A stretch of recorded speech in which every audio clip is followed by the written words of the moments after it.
बोलो जयकारा बोल मेरे श्री गुरु महाराज की जय। टेरी, पाकिस्तान। अगम रहस्य के ज्ञाता त्रिकालदर्शी श्री पंचम पातशाही जी महाराज ने भक्ति और रूहानियत के दिव्य संदेश को जन जन तक पहुंचाने की धुर दरगाही श्री मौज को साकार किया। आपने सन 1980 में महात्मा परम विवेकानंद जी, श्रीमान जी तथा बाई संतोष प्रेमानंद जी को सिंध में सत्संग प्रचार करने की श्री आज्ञा फरमाई।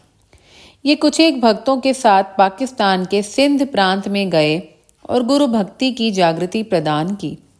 सिंध प्रांत में श्री परमहंसों की दिव्य ज्योति पुण्य संस्कारी हृदयों में जगमगाने लगी।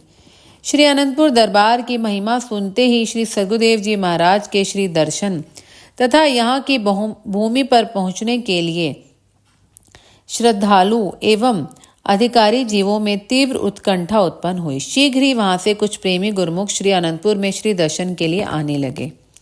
सन 1981 में भक्त करोड़ी मल जी श्री दर्शनों के लिए श्री अनंतपुर में आए। उन्होंने पावन चरणार बिंदु में मत्था टेका, आप मंद मंद मुस्कुराए और एक महान कार्य को करने के लिए उपयुक्त सेवक को पाकर अति प्रसन्न हुए।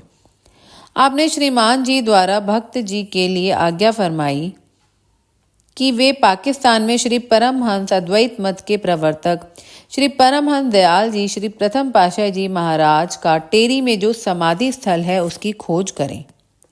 श्री आज्ञा पाकर भक्त जी पाकिस्तान पहुंचे और भक्त आहलूमल जी को साथ लेकर कोहाट में गए।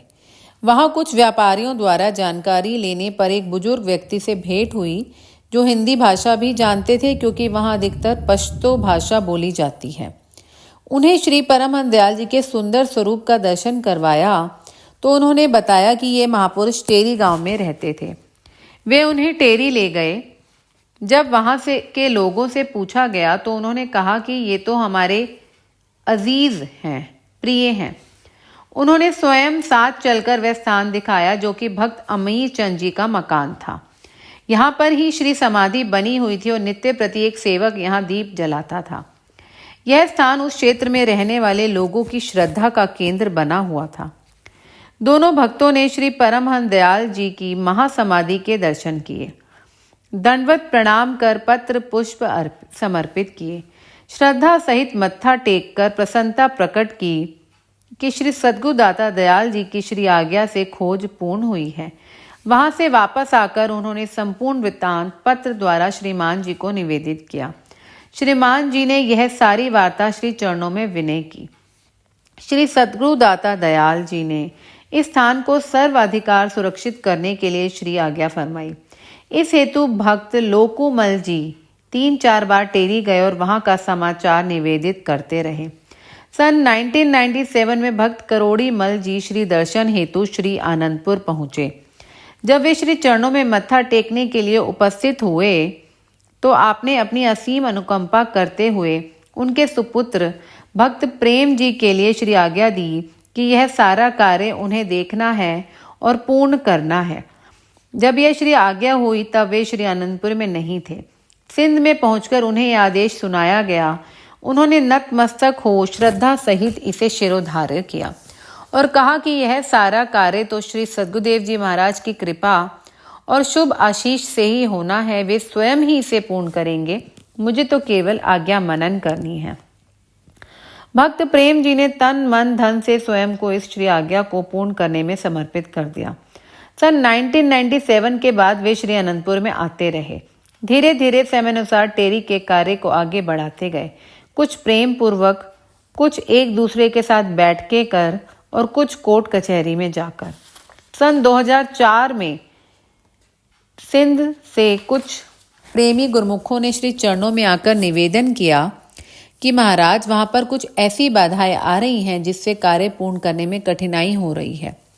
भक्त जी के पिताजी ने विनय की, प्रभु आप सर्व कला समर्थ हैं, आप स्वयं पारब्रह्म परमेश्वर हैं, आपके चरण कमलों में सब रिद्धियां सिद्धियां नव निधियां और सब शक्तियां हैं। आप इस कार्य को क्षण भर में पूरा कर सकते हैं। यह आपका हम पर विशेष स्नेह है जो आपने हमें यह महान सेवा प्रदान की है। श्री प्रभु जी सेवकों की भावनाओं को देखकर बहुत प्रसन्न हुए और वचन फरमाए, यह कार्य श्री परमहंस दयाल जी की अपनी श्री मौज के अनुसार ही होना है। उनकी जब जब जैसी मौज होगी वैसे वैसे सब विघ्न बाधाएं स्वतः ही दूर होती चली जाएंगी। यह बात 100% सुनिश्चित है कि यह स्थान श्री दरबार का है और यहाँ पर समय पाकर विशाल भव्य मंदिर भी बनेगा। आप निश्चिंत रहें, श्री परमहंस दयाल जी महाराज स्वयं इस कार्य को पूर्ण करेंगे। सभी गुरुमुख जयकारे लगाकर श्री प्रभु जी के गुण अनुवाद गाते हुए सिंध की ओर लौट गए। धीरे धीरे भक्त प्रेम जी के अथक प्रयास से यहाँ का सारा काम सुप्रीम कोर्ट की देखरेख में होने लगा। श्री प्रभु जी के आशीर्वाद और उनकी मौज से पाकिस्तान हिंदू परिषद के संरक्षक और नेशनल असेंबली के सदस्य डॉक्टर रमेश कुमार जी ने इस कार्य में काफी रुचि दिखाकर अपना समय प्रदान कर पूरी लगन और उत्साह से इसे पूर्ण किया। सन 2015 में सुप्रीम कोर्ट के द्वारा इस स्थान का पूरा अधिकार मिल गया। यहाँ का अधिकार मिल जाने के पश्चात कुछ और जमीन खरीद करके इस महासमाधि स्थल पर एक भव्य श्री मंदिर का निर्माण किया गया। महात्मा परम नित्यानंद जी और भाई दयाल सागरानंद जी की देखरेख में यहाँ का प्रबंध सुचारू रूप से संपन्न होने लगा। श्री 108 श्री हुजूर सतगुरुदेव जी महाराज ने 24 नवंबर सन 2021 को संत मंडली सहित इस पावन महामहिम स्थान पर कृपा फरमाकर श्री परमहंस दयाल जी महाराज की पूजा आराधना की और पूर्ण विश्व को शांति का संदेश दिया। बोलो जयकारा, बोल मेरे श्री गुरु महाराज की जय। हार्दिक सौहार्द। युग परिस्थिति एवं काल चक्र में नियम अनुसार परिवर्तन होते रहते हैं। कई बार कई घटनाक्रम ऐसी विभीषिका साथ लाते हैं कि भयंकर भयावह स्थिति उत्पन्न हो जाती है। महापुरुष उस परिस्थिति का सामना सरल एवं सुगम ढंग से करने की युक्ति बतलाते हैं। ऐसे ही एक घटना घटित हुई जिसका उल्लेख इस प्रकार है। विश्व के सब देशों में प्रायः प्रत्येक वर्ष में 2-4 ग्रहण लगते ही रहते हैं। भारतवर्ष में यह राहु केतु ग्रह का उपद्रव समझा जाता है। जब जब भी ये ग्रहण लगते हैं तो ज्योतिष शास्त्र की गणना के अनुसार कभी कम तो कभी अधिक हानि होने की आशंका बनी रहती है। इसी प्रकार सन 1991 में सूर्य ग्रहण को अत्यधिक भारी बतलाया गया। ज्योतिषियों ने यहाँ एक आशंका जतलाई कि देश विदेशों में अत्यधिक उथल पुथल होगी। जो व्यक्ति भी पूर्ण ग्रहण के समय सूर्य की ओर देखेगा उसकी आंखों की रोशनी बिल्कुल समाप्त हो जाएगी। हो सकता है कि यह मस्तिष्क पर भी कोई दुष्प्रभाव डाल दे। जन हानि एवं धन हानि दोनों ही प्रचुर मात्रा में होंगे। ज्योतिषियों की ऐसी भविष्यवाणी को सुनकर सबके मन में भय से ऐसा आभास होने लगा कि जैसे कोई प्राकृतिक आपदा बरसेगी। आपने दिव्य सत्संग भवन में सभी गुरुमुखों को तुरंत ही एकत्र होने का आदेश दिया और फरमाया कि सूर्य ग्रहण के 3 घंटे के समय में सब गुरुमुख यहीं इसी हॉल में बैठेंगे। कोई भी इस समय बाहर नहीं जाएगा। यहाँ बैठकर सभी भजन कीर्तन करें और पुनः 1 घंटा भजन अभ्यास करें। आप स्वयं भी यहाँ पूरा समय विराजमान रहे। श्री दर्शन ध्यान करते हुए किसी को भी समय का पता ही ना चला। 3 घंटे का समय पलक झपकते ही व्यतीत हो गया।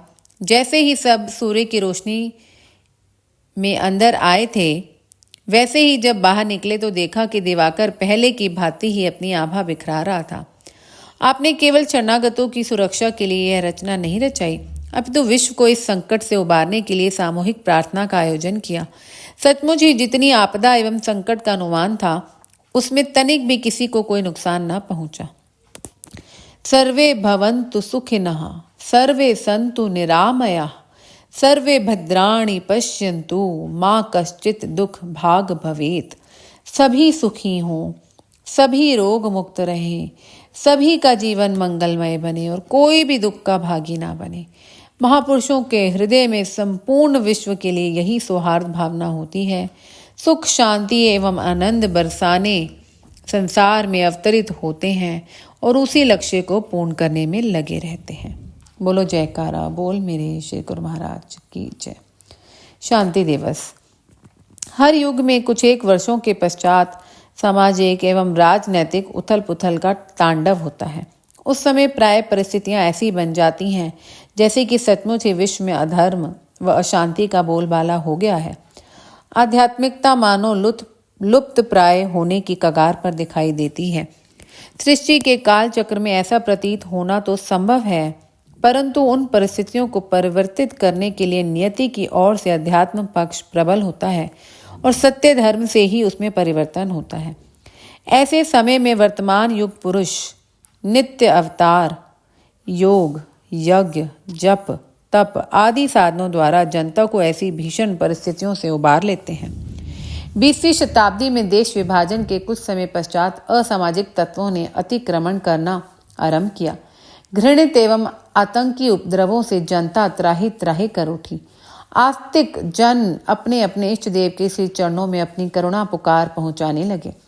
कुछ गुरुमुख प्रेमियों ने अपने नगर में होने वाले अत्याचार एवं दुर्व्यवहार का ब्यौरा श्री सद्गुरुदेव जी महाराज के श्री चरणों में निवेदन किया।